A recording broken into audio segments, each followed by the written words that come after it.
Let's go Hawks! Let's go Hawks! Game 7.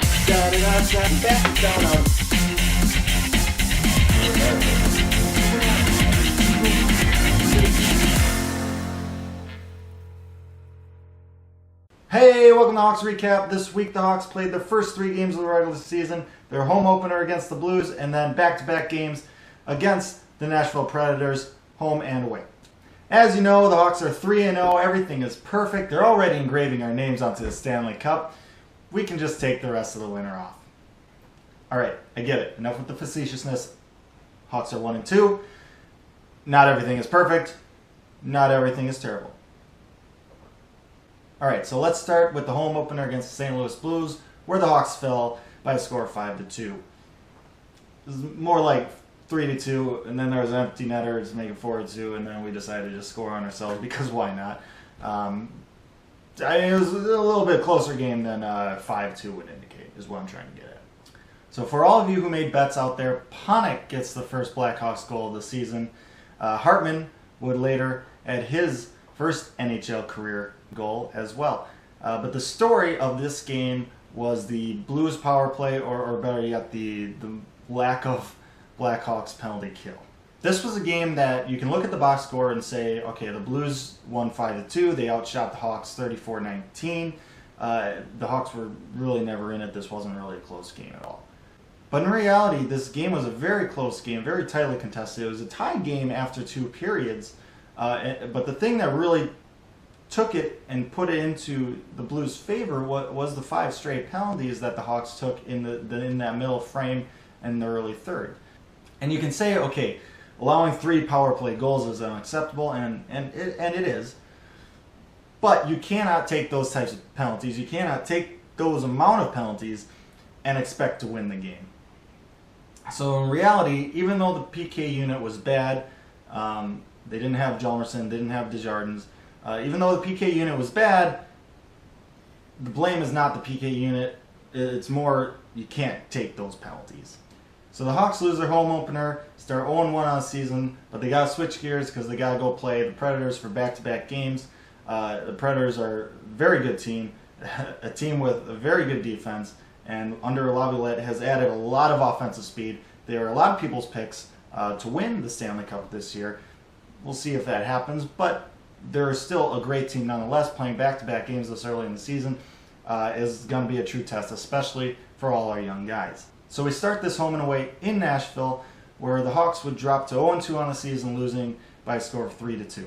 Now in this game, you can look at the box score and say, okay, 1-goal game, shots on goal pretty even, 27-24 in favor of the Preds.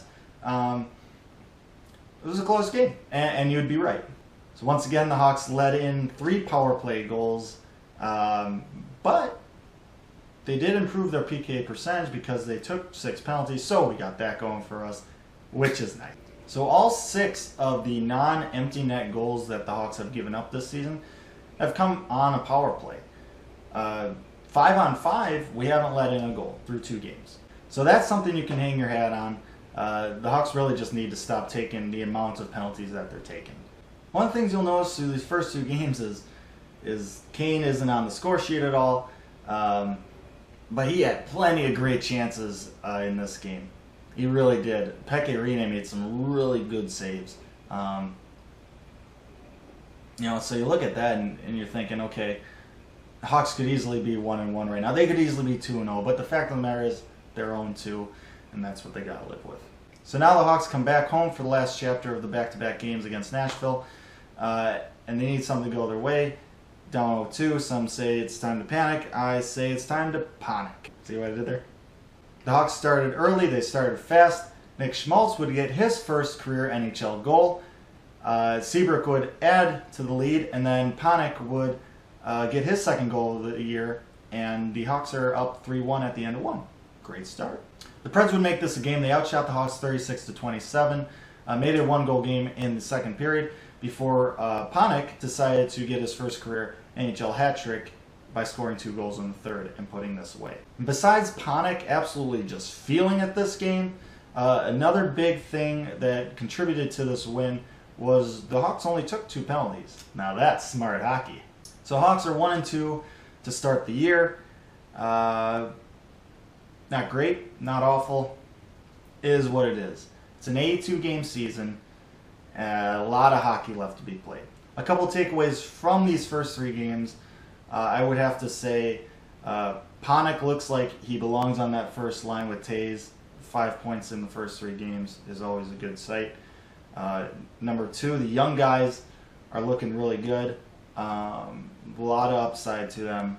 I'm very happy with the way they're playing. And then finally, obviously, the penalty kill just needs to get better. Need to stop taking penalties and need to be able to kill penalties. Big thing though is not having Desjardins in that lineup. He's a great penalty killer. Kind of miss him, but with that said, we're at 46% penalty kill. That will not stay there. It will rise. Don't worry about that.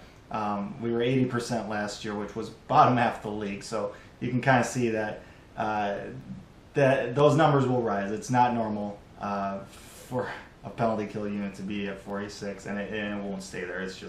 That's just not how the statistic will work out in the long run. Looking at the standings, 1 and 2 start, 2 points. Puts the Hawks at the bottom of the Central Division, 4 points behind the Blues, who are leading and undefeated. So before you start to worry 3 games into an 82-game season, I'd like to remind you that the Hawks really don't win the Central Division all too often. It's not really their main goal. I mean, yes, winning division's great and all, but the Hawks are more about just getting into the playoffs.